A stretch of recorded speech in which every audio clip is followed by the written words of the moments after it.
So if the query is a load of rubbish and doesn't make sense, even if it does return, well, it wouldn't return because it would fail, but query success doesn't necessarily mean it's returned any rows. It just means that it's structured properly and it's run correctly.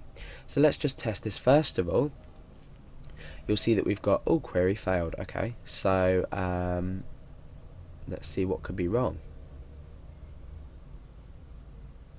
Okay, I've included this extra comma here, which I didn't mean to.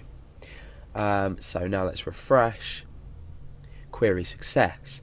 But now you can obviously see if we do something like an extra comma, or say we don't include an extra little apostrophe on there, we'll return a query failed. So you'll know now if your query has worked or not. What you can also do is if the query has failed, you can return the specific error. So what we can do is echo MySQL error, and that is of query run. So what we can do is we can refresh, and this is success. However, if we do something like add an extra comma in and we refresh, we get this MySQL, oh no, not valid. Okay, yeah, sorry.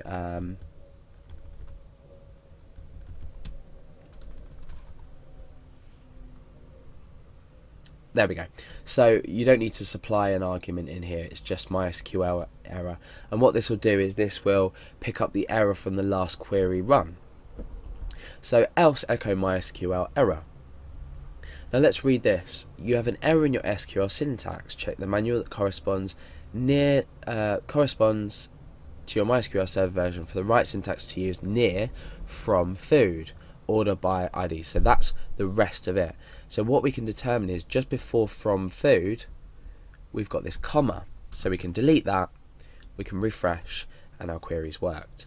So now that our query's worked, we need to grab the data of our query and display it.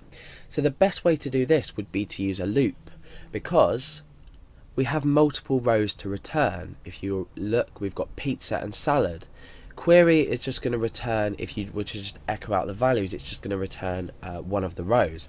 But what we want to do is we want to return all of the rows. So we do this using a while loop. And inside our condition for the while loop, we need to reassign we need to assign a variable, and we need to create an associative array from our results. Now remember, an associative array contains a key, which is in a textual form, and a value.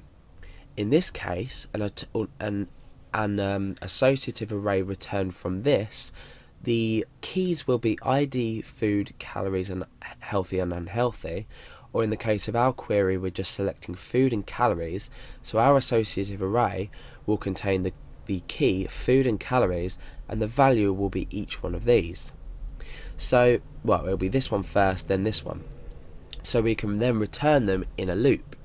So what I want to do is I want to say while row equals MySQL fetch, it's said assoc, I guess, but this is actually short for associative. So MySQL fetch associative, and we reference the query that's been run. So we've executed our query here. Here what we're doing is grabbing an associative array of our data and assigning it to the array that's named row. Okay, we'll even call this query row.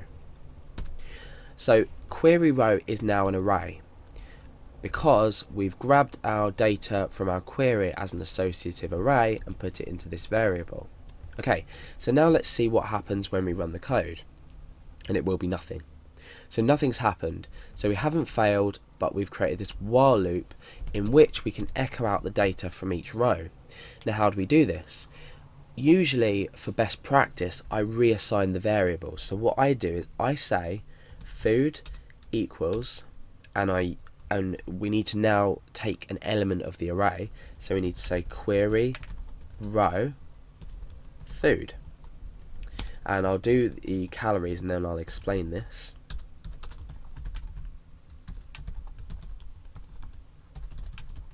Okay, so we've got a variable now called food, and we've got a variable called calories, and they're both equal to the reference of this array.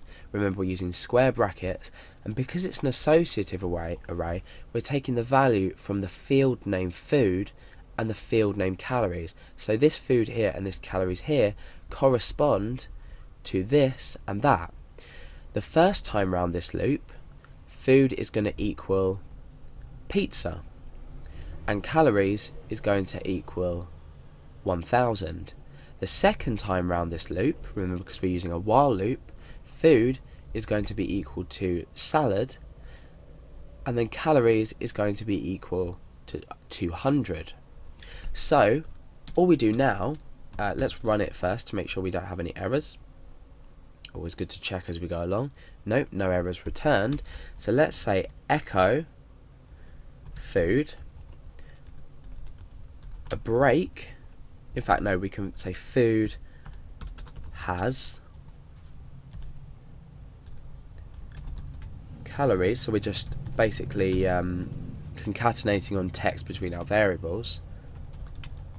So, and then we can break down. So the first time around the loop, we're going to say food has calories. So this will be pizza has 1000 calories.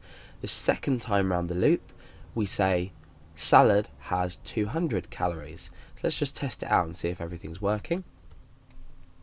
Okay, so now for the first time that you can see that the query has returned the data. We're looping through each of the rows that have been returned by our query, and we're echoing out the results. So now, essentially what we've done is taken data from our database via PHP.